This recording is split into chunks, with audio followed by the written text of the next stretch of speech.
राधे राधे, हरे कृष्णा। इस बार साल 2025 में आषाढ़ मास के शुक्ल पक्ष में पड़ने वाली एकादशी का व्रत 6 जुलाई के दिन रविवार को रहेगा, जिसे देवशयनी एकादशी, हरिशयनी एकादशी और पद्मना नाम से इस एकादशी को जाना जाता है।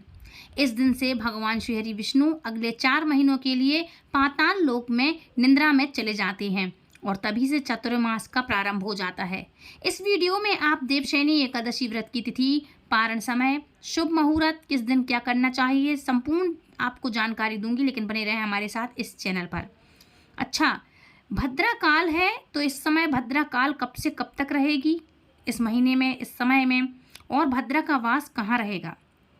साथ ही आप जानेंगे देवशयनी एकादशी की विशेष पूजा विधि के बारे में और इस दिन क्या करना चाहिए, क्या नहीं करना चाहिए, किन जगह पर एकादशी के दिन दीपदान करने से भगवान श्री हरि विष्णु की कृपा प्राप्त हो सकती है।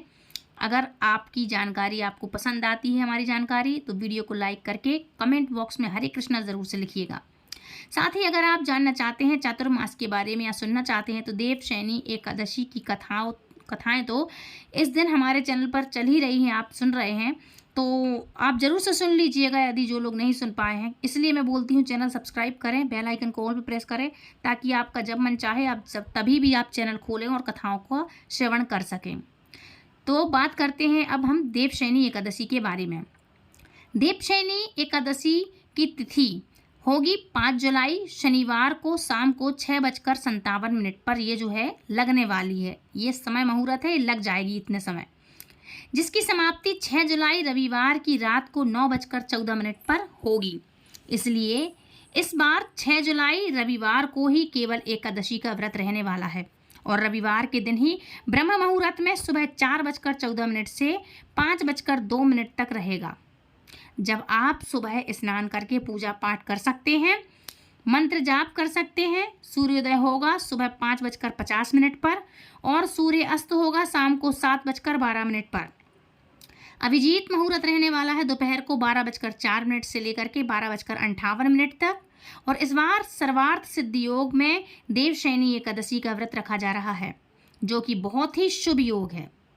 अगर इन योगों में कोई खास मनोकामना पूर्ति के लिए पूजा पाठ की जाए, तो भगवान से प्रार्थना की जाए, तो अवश्य ही आपकी प्रार्थना स्वीकार करेंगे भगवान, और आपकी प्रार्थना, आपकी जो भी इच्छा है वो पूरी ज़रूर से होगी। साध्य योग बनेगा रात को 9:24 तक, बाद में शुभ योग प्रारंभ हो जाएगा। राहुकाल का समय 4:30 बजे से लेकर के 6 बजे तक रहने वाला है। और इस बार एकादशी के दिन भद्रा भी लग रही है, लेकिन भद्रा का साया कैसा रहेगा हमारे ऊपर, तो चलिए जानते हैं। भद्रा 6 जुलाई को लगने वाली है, रविवार को सुबह 8:08 से लेकर के 9:14 तक। लेकिन भद्रा का वास इस बार पाताल लोक में रहने वाला है, इसलिए भद्रा पाताल या स्वर्ग लोक में रहती हैं, इसलिए धरती लोक पर इनका कोई प्रभाव नहीं पड़ने वाला है। क्योंकि मानते हैं कि भद्रा का साया अशुभ माना जाता है, इसलिए जब पृथ्वी लोक पे इनका साया रहेगा ही नहीं, पाताल लोक में रहेगा, तो आप आराम से पूजा पाठ कर सकते हैं। पूजा पाठ से संबंधित कार्य आप जो भी करना चाहते हैं, किसी भी टाइम करना चाहते हैं, आप आराम से कर सकते हैं। आपके या हमारे किसी के भी ऊपर भद्रा का कोई साया नहीं रहेगा। एकादशी की तिथि शाम की पूजा का शुभ मुहूर्त रहेगा 7:23 से लेकर के 8:23 तक, जिसमें गोधूली मेला का शुभ मुहूर्त रहने वाला है शाम को 7:21 से लेकर के 7:42 तक। इन शुभ मुहूर्तों में आप शाम के समय दीपदान कर सकते हैं। इस बार त्रिपुष्कर योग भी बन रहा है, जो कि बनेगा रात को 9:14 से लेकर के 10:42 तक। ये रहेगा त्रिपुष्कर योग। इस समय में श्री हरि विष्णु का सहस्त्र नाम का पाठ भी आप कर सकते हैं। गुरु मंत्र आदि यदि आपने लिया है तो इस मंत्र का भी आप पाठ कर सकते हैं, माला के थ्रू, माला करके जाप कर सकते हैं, मन ही मन में कर सकते हैं। नहीं तो हरे कृष्णा जो महामंत्र है, आप इसका निरंतर आप अपने मन में जाप कर सकते हैं। महामंत्र है हरे कृष्ण कृष्ण कृष्ण हरे हरे, हरे राम राम राम हरे हरे। ये भगवान कृष्ण का, श्री हरि विष्णु का महामंत्र है, तो इसको आप अपने मन में ही कर सकते हैं अगर करना चाहें तो। द्वादशी तिथि 6 जुलाई रविवार की रात को 9:15 से प्रारंभ होगी, जो कि अगले दिन 7 जुलाई सोमवार को रात को 11:10 पर समाप्त होगी। आपको बता दें कि देवशयनी एकादशी साल भर में आने वाली प्रमुख और महा एकादशियों में से एक होती है। तो वहीं आषाढ़ शुक्ल पक्ष की द्वादशी तिथि यानी देवशयनी एकादशी के ठीक अगले दिन महाद्वादशी होती है, जो कि बहुत ही विशेष और शुभ फल प्रदान करने वाली होती है, जिसे वासुदेव द्वादशी के नाम से भी जाना जाता है। इस दिन खास तौर पर निसंतान दंपतियों को संतान की प्राप्ति की कामना करना चाहिए और इससे आपकी कामना भगवान श्री हरि विष्णु पूरी करते हैं। आपको भगवान श्री कृष्ण की पूजा करनी चाहिए, भगवान विष्णु की, क्योंकि सोमवार का दिन पड़ रहा है। द्वादशी को तो भगवान शिव और माता पार्वती की पूजा करने से संबंधित अधूरी मनोकामनाएं तो पूर्ण होती ही हैं। साथ में 7 जुलाई सोमवार को यानी वासुदेव द्वादशी के दिन महाब्रह्म मुहूर्त में उठ करके सुबह, ये ब्रह्म मुहूर्त है तो सुबह 4:15 से लेकर के 5:03 तक रहने वाला है। सूर्योदय होगा सुबह 5:51 पर, सूर्यास्त होगा 7:12 पर। प्रातःकाल पूजा का शुभ मुहूर्त रहेगा सुबह 4:29 पर और 4:29 से लेकर के 5:29 तक शुभ योग रहेगा। अच्छा, शुभ योग पूरा दिन रहने वाला है। तो बाद में यदि आप चाहें तो रात को 10:03 पर समाप्त होगा, तो आप जो भी आपका काम करना चाहें तो कर सकते हैं। गोधूली मुहूर्त रहेगा शाम के टाइम 7:21 से लेकर के 7:42 तक, जब शाम की पूजा करके दीपदान आप कर सकते हैं। राहुकाल का समय रहेगा शाम को 7:30 बजे से लेकर के 9 बजे तक। हरिवासर का समय है जो कि 6 जुलाई को द्वादशी तिथि अगले दिन ही प्रारंभ हो गई होगी, इसलिए 7 जुलाई सोमवार को सुबह 4 बजे तक समाप्त हो जाएगी। हरिवासर के समय व्रत नहीं खोलना चाहिए आपको। और अब जानते हैं देवशयनी एकादशी के व्रत के पारण के शुभ मुहूर्त के बारे में। कब है इसका पारण करना चाहिए, कब शुभ मुहूर्त है पारण करने का। तो इस बार देवशयनी एकादशी का व्रत 7 जुलाई को दिन सोमवार पड़ेगा। इसका समय रहेगा सुबह 5:29 से लेकर के 8:36 के बीच में। इस समय आप अपने व्रत का पारण कर सकते हैं, मतलब व्रत खोलने का समय। एकादशी का व्रत हमेशा शुभ मुहूर्त के अंदर ही आपको खोलना चाहिए। और क्योंकि इस बार महाद्वादशी है, पूरा दिन द्वादशी रहने वाली है, किसी कारण से आप सुबह व्रत ना खोल पाएँ, अगर आप नहीं खोल पा रहे हैं तो आज वासुदेव द्वादशी का व्रत कर रहे हैं आप तो कर सकते हैं। आप सुबह को उपवास रखकर शाम के समय व्रत का पारण कर सकते हैं, लेकिन उससे पहले आपको एकादशी व्रत का पालन जरूर से करना होगा। पारण कैसे करना चाहिए अगर दूसरे दिन व्रत है तो आपके लिए सुबह से भगवान श्री कृष्ण को, राधा रानी को नहवा के उनके विग्रह को या तो जल के छींटे करें या लड्डू गोपाल को नहवाते हैं तो उनके चरणों के जल से आपके लिए, जिसको हम चरणामृत कहते हैं, उससे आपको पारण करना चाहिए और तुलसी दल के साथ। इससे आप पारण करके जल पी सकते हैं, प्रसाद ले लें जो भी व्रत वाला हो, फल वगैरह। और सबसे पहले तो जब आप व्रत खोलेंगे पूजा के बाद इनके चरणोदक से, उसके बाद आप दूसरे व्रत का संकल्प करें। तो इस तरह से आप दूसरे दिन पारण कर सकते हैं। जैसे आप तीसरे दिन अगर आप कोई और व्रत रख रहे हैं तो। अच्छा, आपको बता दूं कि सबसे पहली बात तो ये है कि देवशयनी एकादशी के दिन तुलसी जी को पौधे के पास आपको मुख्य द्वार पर पूजा घर में पीपल के पेड़ के नीचे और अपनी रसोई पर एक एक दीपक अवश्य जलाना है आज के दिन, क्योंकि इस दिन किए गए दीपदान का फल आपको पूरे 4 महीने तक प्राप्त होता रहेगा। इसलिए हर रोज़ जलाएं और एकादशी के दिन भी जलाएं। बस तुलसी माँ को छूते नहीं हैं, उनको जल अर्पित ना करें आज के दिन, और ना ही उनके पत्तों को तोड़ें। जो लोग चातुर्मास में व्रत रखते हैं तो उन्हें देवशयनी एकादशी के दिन से ही अपने चातुर्मास व्रत का भी पालन करना प्रारंभ कर देना चाहिए। इस दिन सुबह जल्दी उठकर स्नान करने से आदि चीज़ों करने से निवृत्त होने के बाद भगवान श्री विष्णु की और माता लक्ष्मी जी की पूजन करें। अगर आप भी अपने घर पर भगवान विष्णु की प्रतिमा को अगले 4 महीनों तक शयन कराने के लिए सोच रहे हैं या कराते हैं तो एक अलग से चौकी पर साफ पीला वस्त्र बिछाकर उस पर भगवान श्री विष्णु की प्रतिमा को पहले स्नान कराएं, फिर तिलक लगाएं, नए वस्त्र धारण कराएं, पीले पुष्पों की माला अर्पित करें और उनकी प्रतिमा को लिटाकर फिर उनका विधिवत पूजन अर्चन करके मंत्र जाप करके देवशयनी एकादशी के दिन भगवान श्री विष्णु को शयन के लिए पाताल लोक में स्थित राजा बलि के महल में भेजते हैं हम। तो भगवान राजा बलि के महल में जाते हैं और जाने से पहले भगवान शिव को सृष्टि के पालन पोषण का सारा कार्यभार सौंप कर जाते हैं भगवान योग निद्रा में। इसलिए देवशयनी एकादशी के दिन भगवान विष्णु के अलावा भगवान शिव की भी पूजा करना आवश्यक है। जो इस 4 महीने की अवधि में भगवान कार्यभार जो चलाते हैं सारी सृष्टि का। आपको तुलसी जी की नित्य पूजा करनी चाहिए। तुलसी जी को सींचना है, दीपक जलाना है, उन पर भगवान विष्णु की कृपा सदैव बनी रहे। और अब जानते हैं कि उन विशेष मंत्रों के बारे में जिनका जाप आपको देवशयनी एकादशी के दिन अवश्य से करना चाहिए। भगवान को शयन कराने का मंत्र कौन सा है? तो मंत्र है सुप्त जगन्नाथ जगत सुप्तम भवेदिम बी बुद्धे त्वम बुद्धि जगत सर्वम चराचर शयन। इस तरह से ये मंत्र कराने के बाद भगवान को आप पीली या सफ़ेद चादर से अवश्य ढकें। तुलसी माला की पूजा करके, तुलसी माता की पूजा करके उनको तुलसी दल अर्पित करें। और मंत्र कौन सा करना है? तुलसी माता की पूजा जब आप करेंगे तो मंत्र करना है आपको। मंत्र है ओम श्री त्रिपुराय विद्महे तुलसी पत्राय धीमहि तन्नो तुलसी प्रचोदयात। भगवान की पूजा में आप नित्य प्रतिदिन तुलसी का पत्ता अवश्य से रखें।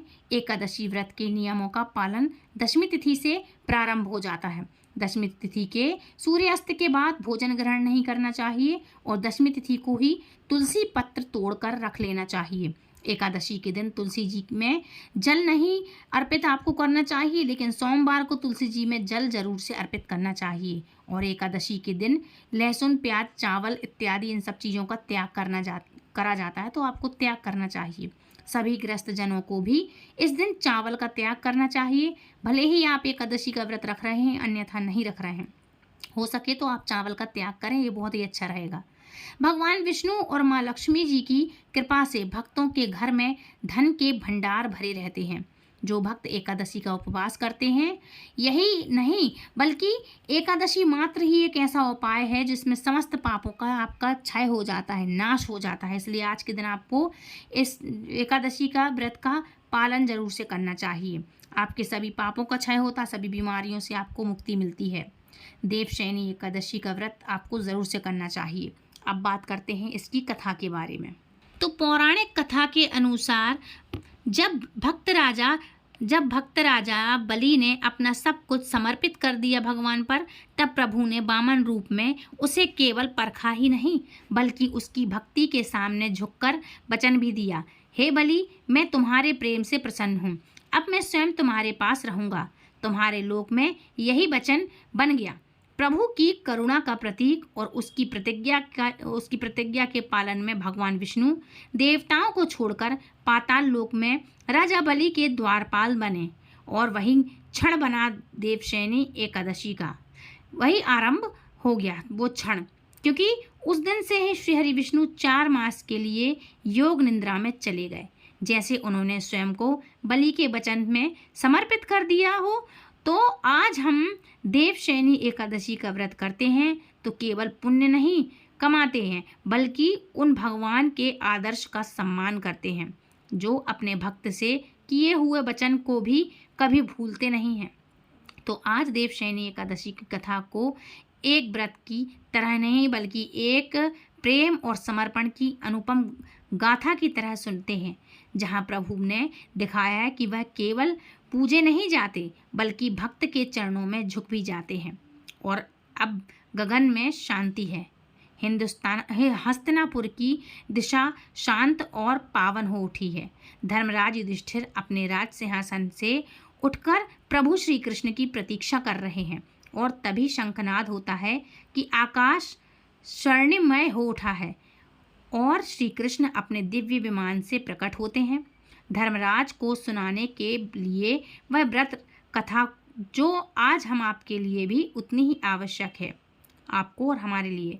धर्मराज युधिष्ठिर भगवान श्री कृष्ण से कहते हैं, हे मधुसूदन, आषाढ़ मास के कृष्ण पक्ष में आने वाली एकादशी का क्या नाम है और इस एकादशी का पालन करने की व्रत विधि क्या है?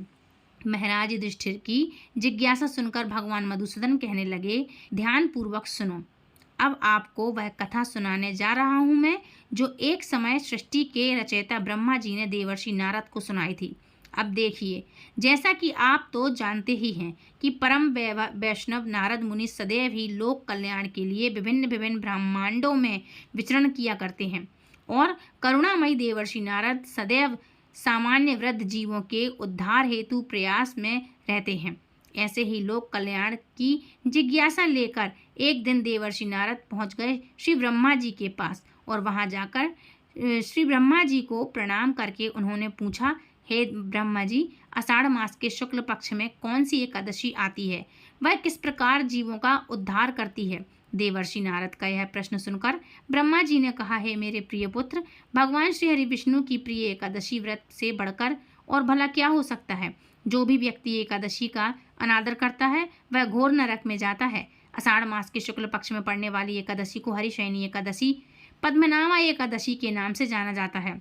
इसके विषय में हे नारद, अब मैं पौराणिक कथा सुनाता हूँ, ध्यान पूर्वक सुनो। सतयुग में मानधाता नामक एक चक्रवर्ती सम्राट रहते थे। उनके राज्य में प्रजा बहुत ही सुखी थी, किंतु भविष्य में क्या हो जाए यह कोई नहीं जानता। अतः वे सम्राट भी इस बात से अनभिज्ञ थे।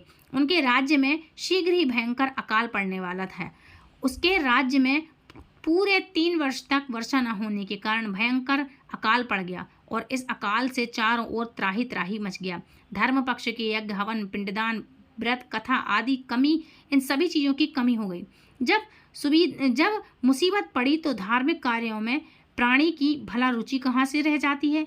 भीषण अकाल से त्रस्त प्रजा ने अब राजा के पास जाकर रक्षा की गुहार लगाई। तो राजा इस स्थिति में लेकर अपने पहले से ही दुखी थे। वे सोचने लगे कि आखिर मैंने ऐसा कौन सा पाप काम कर दिया है जिसके दंड से मुझे इसकी सजा इस रूप में मुझे मिल रही है। फिर इस कष्ट से मुक्ति पाने का कोई साधन करने के उद्देश्य से राजा अपनी सेना को साथ लेकर जंगल की ओर चल पड़े। वहां भटकते भटकते एक दिन वे ब्रह्मा जी के पुत्र अंगिरा ऋषि के आश्रम में जा पहुंचे। पहुंचकर उन्होंने साष्टांग प्रणाम किया और ऋषिवर ने आशीर्वाद देने के बाद कुशल मंगल पूछी। फिर जंगल में विचरने और अपने आश्रम में आने का कारण जानना चाहा। तब राजा ने हाथ जोड़कर कहा, हे महात्मा, मैं सभी प्रकार के धर्म का पालन करता हूँ। अपने राज्य में अकाल का दृश्य देख रहा हूँ। आखिर किस कारण से ऐसा क्यों हो रहा है मेरे राज्य में?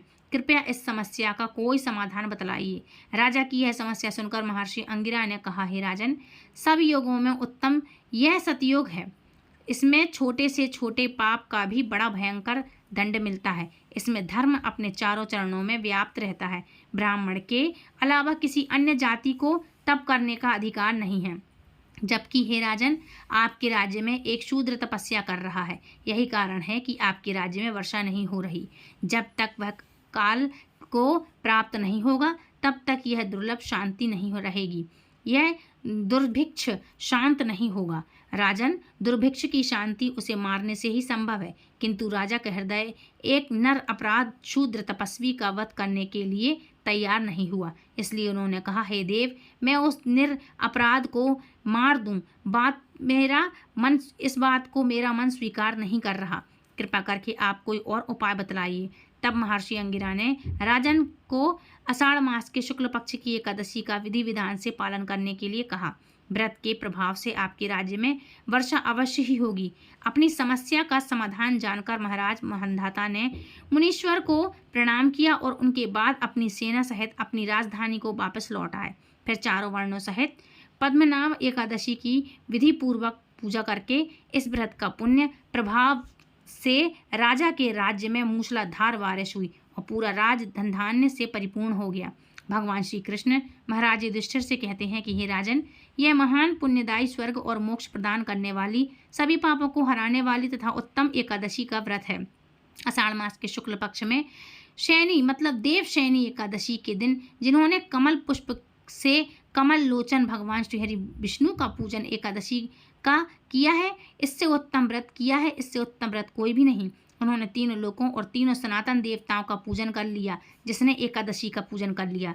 हरिशयनी एकादशी के दिन मेरा एक स्वरूप राजा बलि के यहाँ रहता है और दूसरा क्षीण सागर में शेषनाग की शैया पर तप शयन करता है जब तक आगामी कार्तिक की एकादशी नहीं आ जाती। अतः आषाढ़ मास की शुक्ल पक्ष की एकादशी से लेकर कार्तिक शुक्ल पक्ष की एकादशी तक मनुष्य को भली भांति धर्म का आचरण करना चाहिए। जो मनुष्य इस व्रत का अनुष्ठान करता है वह परम गति को प्राप्त होता है। इस कारण यत्न पूर्वक इस एकादशी का व्रत करना चाहिए। एकादशी की रात में जागरण जरूर से करें और शंख चक्र गदा धारण करने वाले भगवान श्री हरि विष्णु की भक्ति पूर्वक पूजा आराधना करना चाहिए।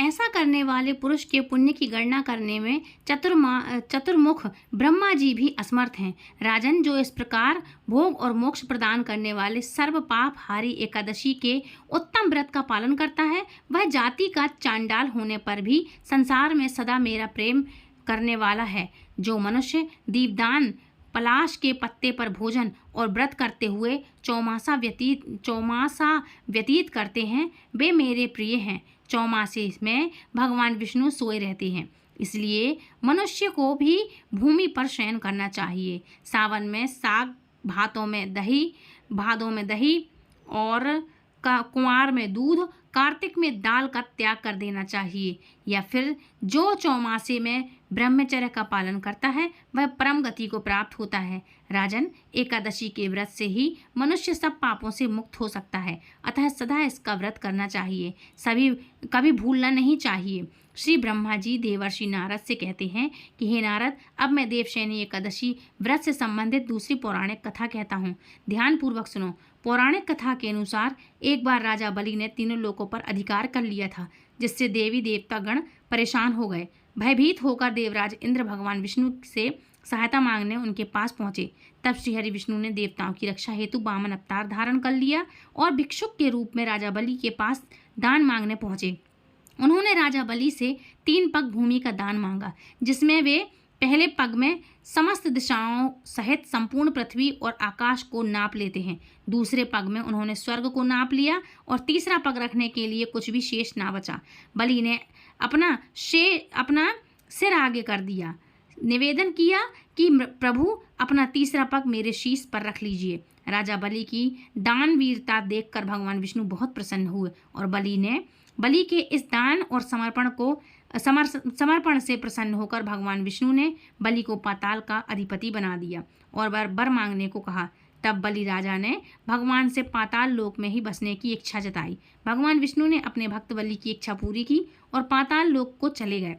भगवान के पाताल लोक में जाने से सभी देवी देवता और देवी लक्ष्मी अत्यंत चिंतित हो गईं। अपने पति को वापस लाने के लिए माँ लक्ष्मी जी एक गरीब स्त्री का रूप धारण करके राजा बलि के पास पहुंची। फिर राजा बलि को राखी बांधकर देवी लक्ष्मी ने उन्हें अपना भाई बना लिया और बदले में भगवान विष्णु को पाताल लोक से वापस ले जाने का वचन ले लिया।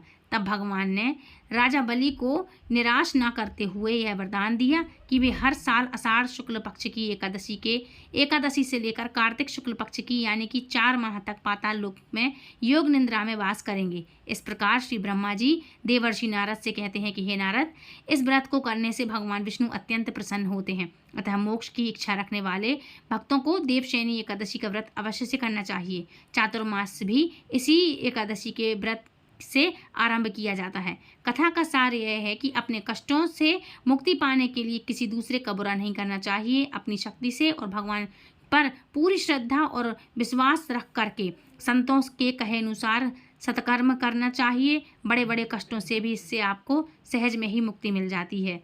यह दिव्य कथा संवाद यही विश्राम लेता है। तो हस्तिनापुर की सभा में जब श्री कृष्ण मधुर वचनों से देवशयनी एकादशी की महिमा प्रकट कर रहे थे, तब केवल धर्मराज युधिष्ठिर ही नहीं बल्कि समस्त लोगों के लिए व्रत, संयम और श्रद्धा का अमूल्य मार्ग प्रशस्त हो गया। भगवान श्री कृष्ण ने जिस भाव से इस एकादशी के पुण्य को वर्णन किया वह केवल धर्म का उपदेश ही नहीं था बल्कि भक्त और भगवान के मध्य अटूट विश्वास का वचन था।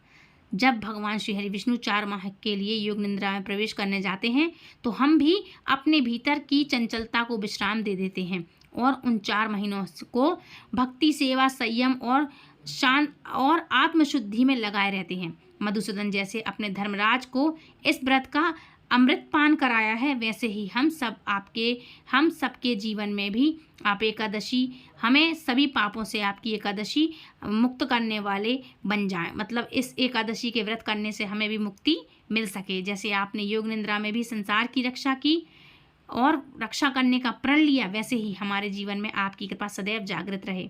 प्रेम से बोलिए श्री हरि विष्णु की जय, एकादशी महारानी की जय, पावन भगवान की जय। तो फ्रेंड्स, ये थी आज की कथा। आई होप आज का वीडियो आपको पसंद आया होगा। बहुत ही इंटरेस्टिंग कथा है। यदि वीडियो पसंद आया तो प्लीज़ लाइक शेयर कमेंट करें, चैनल सब्सक्राइब करें। मिलती हूँ नेक्स्ट वीडियो में, तब तक के लिए राधे राधे, हरे कृष्णा, हरि बोल। और आने वाली एकादशी की आप सभी को ढेर सारी शुभकामनाएं। राधे राधे।